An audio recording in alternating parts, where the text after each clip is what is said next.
Welcome to the Own It Powercast, the place to be when you get serious about making big changes and accelerating growth in your life and in your relationships. Finally create the life you've always wanted, living life on your own terms. Learn how to take your fear and turn it into powerful choices that will create sustained change. Now your host, Mary Baker. Hey everyone, welcome back to the Own It Powercast, the place to come to get what you need to move yourself forward. Hey, it's Mary Baker, and welcome to episode 189, the best of connection episodes. Well, welcome back as we finish up this month where we're counting down the top episodes that you have decided helped you the most, according to what you told me were your most popular topics. Well, this week we're going to finish out the month with probably the best topic because I think it can be a culmination of all the work we've talked about in the previous episodes this month, and that is connection. Since we need healthy separateness, boundaries, direct communication, and to own our needs, connecting in the healthiest, most authentic ways, I think requires work in all of those other areas. It's also what we all crave. We need to feel known, loved, cared about, seen, and that we make sense. I think healthy connection is a way to also feel that we both belong to ourselves and feel that belongingness with others. So this week we'll listen in on 5 of the most popular episodes about connection. Links to the full episodes are in the show notes, and all the episodes are available at ownitpowercast.com. So the first one, episode 54, one of my earliest ones, is all about growing great relationships. It's about being brave, to be more transparent and vulnerable, with safe people, of course, and people that we want to feel closer to. It's also about letting the other person in, I think, by staying in the moment as best we can, and letting go of control. Let's have a listen to this clip from episode 54. Connection to me also means sharing deeper meaning, like we've been talking about. You know, not just keeping the connection on the surface, but being brave enough to go beneath the surface and talk about vulnerable things and things that could bring up conflict and, setting boundaries with folks and talking about the actual relationship, God forbid. Connecting means sharing great moments that we allow to happen. And I was just talking to a client about this yesterday. They had a lot of trauma in their life and their family. The way they coped was they just didn't talk about it. So therefore, they really didn't talk about a lot of vulnerable things because once you open the door, the fear is, oh my God, I'm just going to be a mess and I'm going to implode and what have you. So we find a million ways to run from the moment. And for them, it was, they couldn't be present because even when they were sitting with someone they loved dearly, and it could have been a really great moment, they were distracting themselves by running in their head, quote unquote, focusing, okay, what do I have to do tomorrow? And what's going on next week? And, oh gosh, I have so much to get done tonight. And what about that scary situation? And worrying about this and what about that? So allowing is the opposite of that. Nope, I'm just going to be here now. And if I start to get distracted, I'm just going to try to bring my mind back, just like in meditation, right? When we kind of go away in our head and start thinking about things, you just bring it back gently. So allowing means letting go of control of the moment and just letting it be. I know you've had moments in your life that were either hilarious or profound or something in between, and they stick with you because you were emotionally present. So both hemispheres of the brain were connected. You remember that. It meant something for you. It's because you were present and you allowed that moment to happen. So connecting is joining with others in meaningful ways. I think through our vulnerable communication, better listening, and our moments experienced together. Well, next up is episode 137, Building Connection. Specifically, how emotional intimacy is intimacy and that it's so important to first define who we are and to be able to see the other as separate and unique from us and just as valuable. That our thoughts, feelings, dreams, choices, behaviors are ours and not about them, and vice versa. So let's hear a little bit from episode 137. And frustration in your relationship, of course. But emotional trust is make or break. It's a big deal. It is the foundation of a healthy relationship. When you think about it, it makes sense when it's all about transparency and trust, because intimacy is into me see. Can I let you see inside of me to see the good, what I'm not proud of, maybe where I feel less than, where I have guilt over things I've done that I have not worked through, my trauma, my insecurities, my deep fears, and my deep wishes for myself. I think sometimes we're more afraid almost to share the good stuff because we're so afraid someone's going to burst our bubble and think, who are you? That imposter syndrome stuff. So when we work on emotional intimacy, we want to do a whole bunch of different things, which is why we're going to break it down this month. One of the first things we have to do is be separate. You hear me talk about that all the time, and I'll continue to talk about it. It's so important, and I think there is an order of business to the work, so to speak. And when clients ask, where do I start? I'm like, start with boundaries, start with being separate. Make peace with you. Get clear about who you are, where you end, and where others begin. This requires good boundary work. Getting a sense of yourself. Maybe there's healed trauma in order to do that. Taking personal responsibility for your thoughts, feelings, choices, needs, and behaviors. More emotional maturity. Looking at our reactions when we're upset or when we're scared. Focusing on healthy separateness is what we're going to devote an episode to because it's so important. And I think a lot of people really misunderstand healthy separateness. They think it is being selfish and only thinking of yourself and doing whatever the hell you want and not caring about others. And that is so not true. What I have seen over the years is the opposite, actually. As I help clients really get in touch with who they are, heal, get self-acceptance, start taking responsibility, start choosing who they want to be and how they want to be, they actually want to care for others more. They're more in tune. They have more empathy and understanding. However, here's the kicker, because they have better detachment. They know where they end and the other person begins.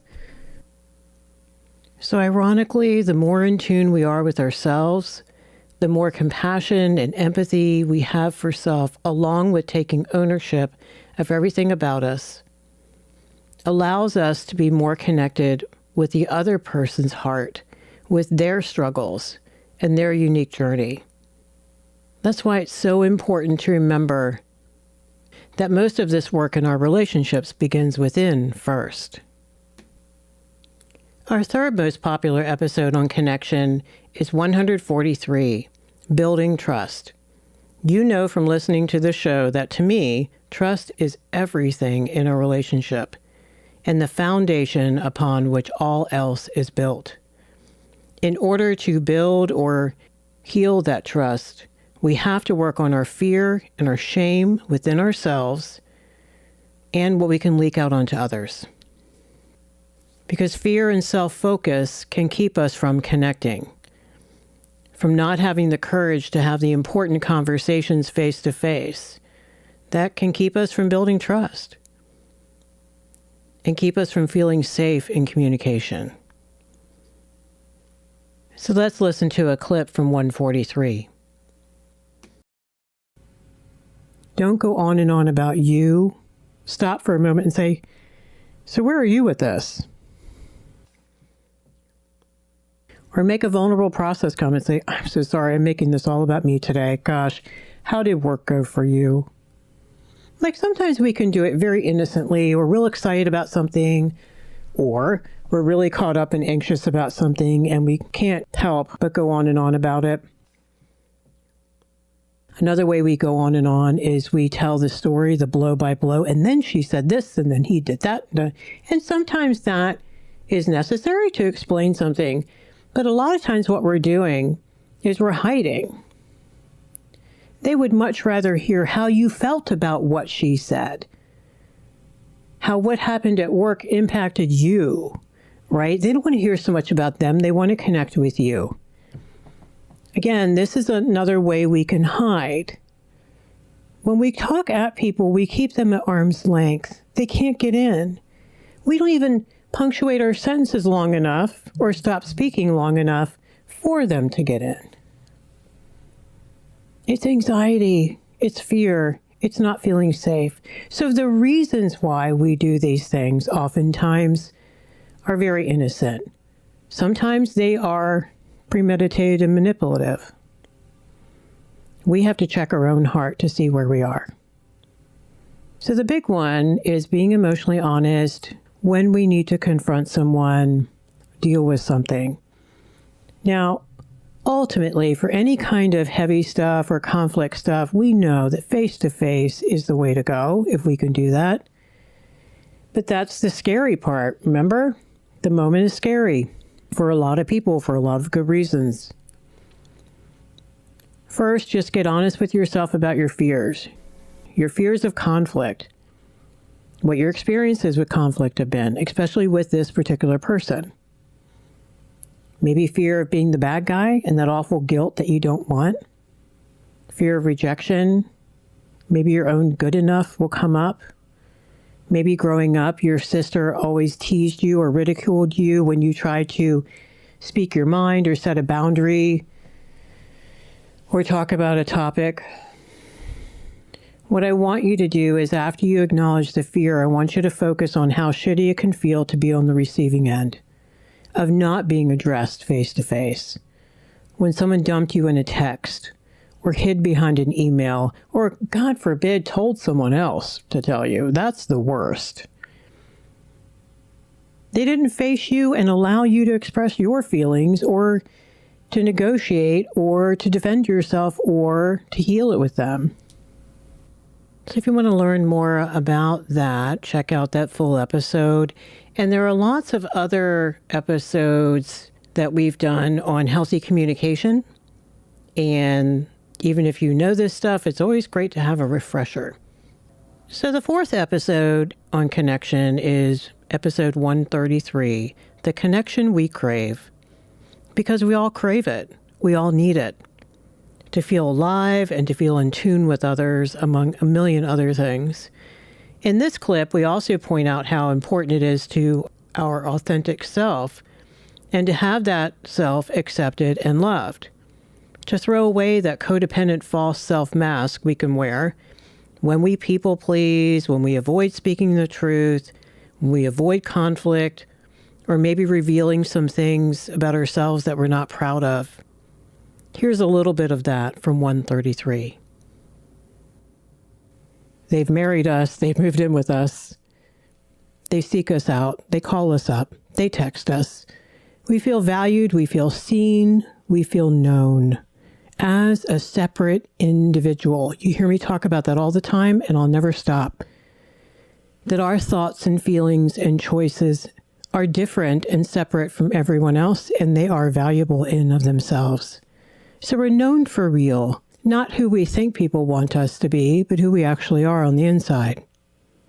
I think true connection means revealing the good, the bad, and the ugly appropriately over time. I think that's why support groups work really well if they're done right, because it can become a safe space to share what's really going on in your life. And you can listen to what's going on in theirs. And then you can decide what you want to do about what's going on in your life. But what you're sitting in matters, and it's not minimized or shamed or belittled or disowned. Another reason why we need connection is so we don't feel as alone. That one's a little obvious. That we're not the only ones, and that even if they aren't walking through the same thing we are right at the moment, we can have loved ones around us to help us feel safe and loved. That they're there no matter what happens. That they're the port in the storm. Another asset of connection is that we can share life. What's the point at the end of the day if there's no one to share it with? It's usually that part of the movie, near the end where the main character realizes that even when they finally got their dream, quote unquote, it feels a little bit empty without the loving relationship or relationships they had to leave behind to become that success, or they thought they had to leave behind. So sharing life, all of it, with someone else. Isn't that the first thing we do when something awful happens or something wonderful happens? We pick up the phone. We tell someone. We want to share it. We don't want to keep it inside. Another reason is to share adventures. There's bonding moments. I think it brings more meaning when you can share it with someone else. Not that alone time and solitude isn't very healing. It is, and we need that as well. But it meets different needs than connection does. So sharing meaningful things and meaningful moments with others is what brings color and depth to our life. By being more transparent with safe people, of course, we can do more of that as we go. Every time you can show up, show up. You're going to do that on better days, and that's okay. Keep intending to do better tomorrow. Because when we don't show up, we miss so much. We miss sharing of ourselves. We miss learning and loving things about other people, about experiencing things together, about seeing life together. We also don't get the chance to grow when we're hiding who we are or hiding those things that we don't like about ourselves or we know we need to fix. We have to tell on ourselves, is the phrase. And with safe, loving people, maybe get some feedback that we might not want to hear, but feedback that we need to hear because we want something different. And we can't have different unless we show up completely, wholeheartedly, scared as hell, and that's okay. But we bring all of us to the table. Okay, our fifth and final most popular connection episode is a bit more specific, I think, as it focuses on men. Episode 157, Don't Be Vulnerable, Men and Passive-Aggressive Behavior, is all about how historically I think we've socialized men not to be in touch with what they feel, to not share with us said feelings and fears, and so they can really struggle to connect more than women can. Not all women and not all men. I'm speaking historically because I do see it changing. The younger men that I work with now have a much easier time sharing their feelings for the most part and thinking that's a normal thing to do. So here we go. Let's listen to a bit of 157. But a lot of it is environmental. Here are a few things that I've seen over the years make the biggest difference for men that I have worked with, both individually and then worked with other counselors when I worked with them as a couple and other counselors worked with them individually. So a lot of this learning didn't just come from my direct work, but from witnessing what helped guys the most in therapy, in groups, in coaching, and all of those experiences. One of the biggest ones is labeling, owning, and expressing feelings. This is a process and it takes time. Guys' brains can compartmentalize feelings. It helps them. My joke is because that's really great. If you're doing brain surgery on me, I want you to be able to set your feelings aside about the fight you had with your partner this morning. But it can make it harder for guys to access them, especially when we tell them to stuff them or step over them or ignore them, and to be brave and tough. So it takes time and it takes work. It means recognizing the many kinds of feelings also outside of anger. That's what we let guys do, is anger. Making friends with the more vulnerable ones, such as fear, shame, and embarrassment. Those are vulnerable feelings that historically we've told boys not to identify with, much less express. So to really own and to become more comfortable with different things that they feel: scared, stressed, tired, anxious, joy, ambivalence, contentment, anger, hurt, disappointment, sadness, rage. Then it's all about practicing expressing those feelings with some healthy I statements and emotional honesty and keeping the focus on themselves, such as, I was really afraid something bad had happened when I couldn't get a hold of you. Or I was so embarrassed that I screwed that up, I was afraid to tell you about it.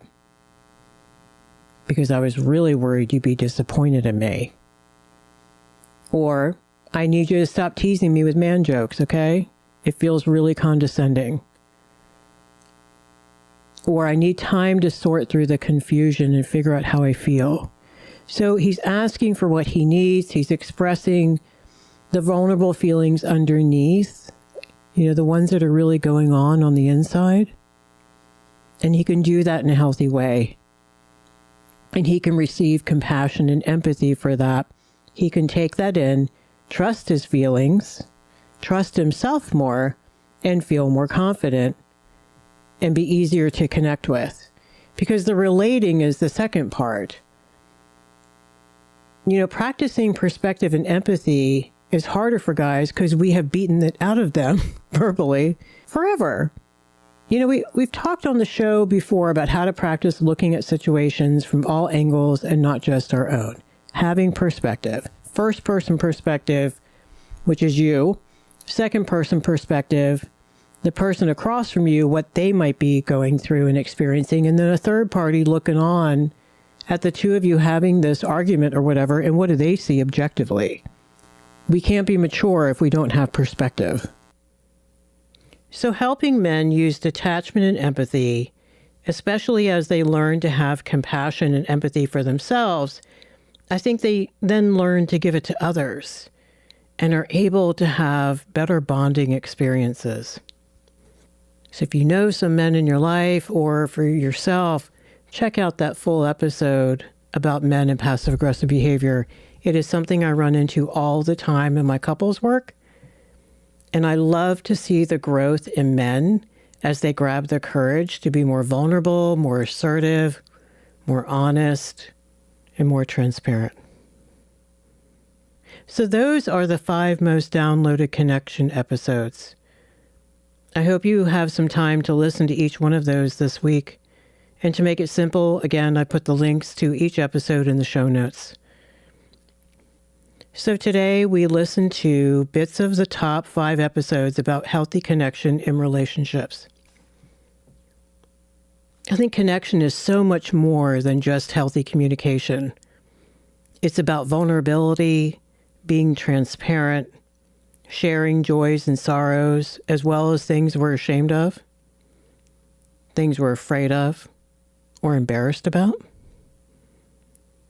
Share, not shame, what a difference a letter makes, is a quote that I've always loved.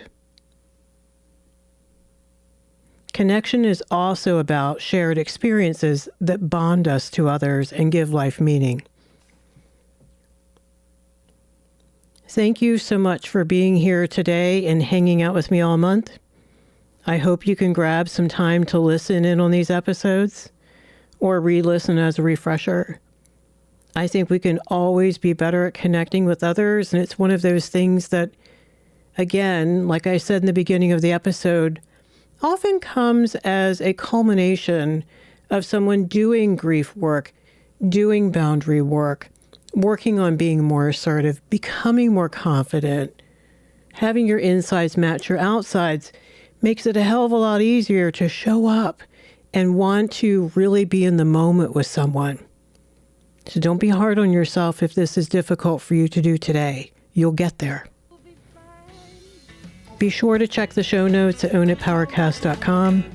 The newsletter comes out every Tuesday, and that's where you find the bonus downloads and all of the information about upcoming stuff. So pay it forward. Keep focusing on you and I'll see you next time. We hope you took away some useful insights and tools you could begin using right away. If you did, please leave a positive review and share on your social media. Because could you imagine if everyone in your life really got it together? Remember, own it now, so you can really own it later.